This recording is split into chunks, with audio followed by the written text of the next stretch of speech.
Hello everyone, this is Jake from CINECALIBER. Today's video I will be reviewing episode 7 of the new Disney Plus series Star Wars show, The Acolyte.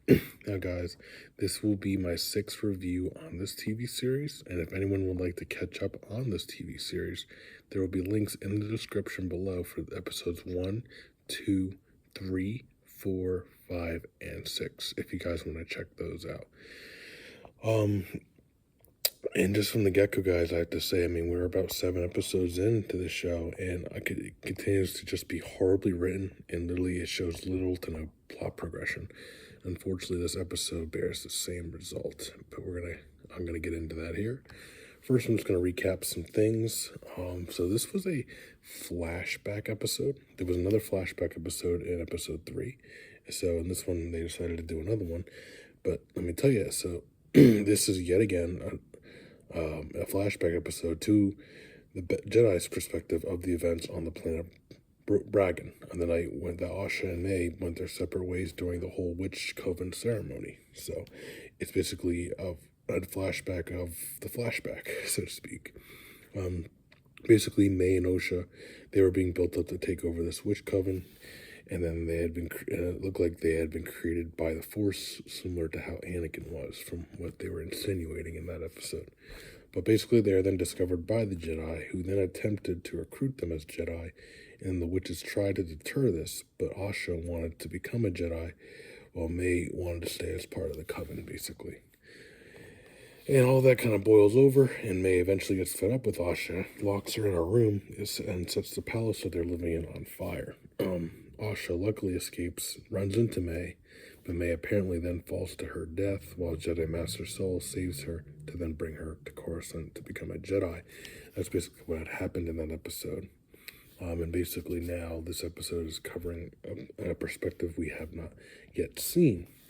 But with that said, we're going to go into what was a hit, the good of the episode. So, as I've been saying in every review for this show, the aesthetics of the show continue to be on point with the costume design, and then there's a really decent fight scene in this episode that occurs between Jedi Master Kalnaka, Jedi Apprentice Torben, and Jedi Master Soul. It's choreographed very well. I will say that these fight scenes in the show have been arguably some of the best since the prequels. So whoever's doing the choreography, they're doing a tremendous job here. That was arguably probably the highlight of the episode, and the one scene that really kept me motivated to keep watching.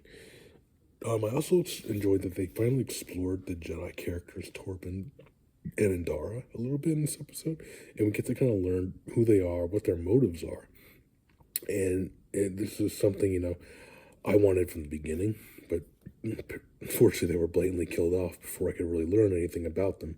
But this episode does a very good job in exploring those characters a little bit more. Then we have, again, Jedi Master Soul's continued performance. His performance in every episode by Lee Jung-jae has been impeccable, guys. He really sells his arc here of being concerned about the danger that May and Asha are in from this witch coven. Again, great performances by Lee Jung-jae. And then I also do like that the production team is still referring to old pieces of lore, even though everything hasn't really tied together very well, and there's been some questionable story directions.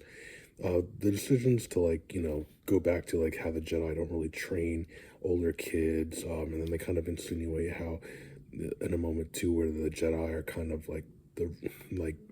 their actions of kind of interfering lead to their doom, which is pretty true. They do a really good job kind of just foreshadowing some things that are to come, as we know in the prequels, and then just not completely ignoring George Lucas's established stories in his films. So I will give them that. In the beginning, I will say I was pretty upset about a lot of things, but some things developed okay, and they actually do touch base on George Lucas. So I will give them the benefit of that. But that was everything that was a hit, guys. We're going to go into what was a miss, the bad. So, like every episode that it's been, for the most part, there's a lot. Despite its best efforts to give us the answers to a lot of mysteries, it just feels like everything that was revealed should have been revealed much sooner. as we now only have like literally one episode left, and there just doesn't seem to be a way that they're going to be able to wrap this all up in one episode. And which then begs the question, are they intending on making another season of the show? Which they, the right thing to do to kind of salvage this season is to do that. But again, this remains to be seen. I have not heard any confirmation on this show continuing, but again, we'll see. And then I find it a bit baffling that we have had 2 flashback episodes revolving around the same event, just from different perspectives, but that we really have gained little knowledge to anything. Like, literally the only big reveal here was the fact that Jedi Master Soul killed May and Asha's mother, sister Anastasia, which that whole sequence was such a bad sequence to begin with, writing-wise, because they were just kind of fighting. Basically, it was like a jump scare, and Jedi Master Soul just stabbed her. So it was like, what? And then they kind of then fought the witches through Kalmaka, because the witches kind of possessed him, and that which leads to that really good fight scene. But then magically they all just die when Sandara comes to force them out of Kalmaka through the Force. I'm like, what? That is so bad. So just unoriginal. And then nothing major was really revealed about Mayor Asha either, who are the 2 main protagonists of the show. We really have seen everything we need to see with them here. Like we haven't been shown anything that we don't know already. And basically, there's this big dark secret that Soul has been carrying around, and it was just the fact that he killed their mother because she jump scared at him, and then he decided to let May fall over Asha towards the end of episode 3. Those were the 2 big secrets he was carrying for so long in this show, and it just is like, that's it. Like, these 2 events, they just don't feel as earth-shattering as the writing is making it out to be, and it just feels like a wasteful character arc for him. It just doesn't feel believable. And then also the writing, too, just kind of wasted the characters of Indara, Kalmaka, and Torben. Like, I did appreciate seeing them and seeing that they were bigger characters, but to what end? We find out that they kind of just interfered in affairs they shouldn't have, and that's about it. I mean, to me, that, like, is that really enough for May to pursue this quest of vengeance? It kind of feels truly unwarranted, because the only one truly involved in their mother's death was Saul, while Indara and Kalmaka weren't even there.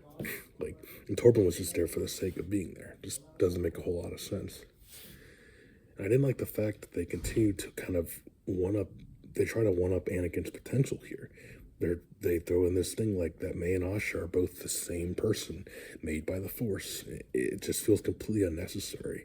It hasn't really done anything to make this plot or characters seem relevant whatsoever. It's just a tidbit to be like, haha, like we're doing it better than you. Like, no, it's dumb. It hasn't made these characters any better. They're still very boring, and I could do without them, to be honest. That's really all I really had for this episode. There really wasn't a whole lot to it, which, again, is kind of concerning. And I'm going to go into the conclusion now to kind of wrap this show up, or wrap the episode up. So, guys, this show continues to be a complete disappointment. Instead of trying to move what little narrative time they have left, we are spent watching another flashback episode about the same events as the previous flashback episode, and it still teaches us little on these mysteries. The mysteries they do reveal have little to no impact on everything that has transpired so far, making a lot of the character arcs, such as May and Soul, completely irrelevant, and making the slain Jedi as nothing more than just typical plot devices. With only one episode left, I really fear that the worst is still yet to come, which is kind of crazy to say. But with all that said, I have to give this episode a rating of a 1.5 out of 5. It continues to be a complete, utter disappointment, and I'm just not happy with it. I was really looking forward to a good show about the Sith, but we are just getting a bunch of nonsense. Hopefully one day they will kind of rectify that, but we'll have to see. But that is all for today, guys. As always, please comment, like, and subscribe to the channel. And this is Jake from CINECALIBER.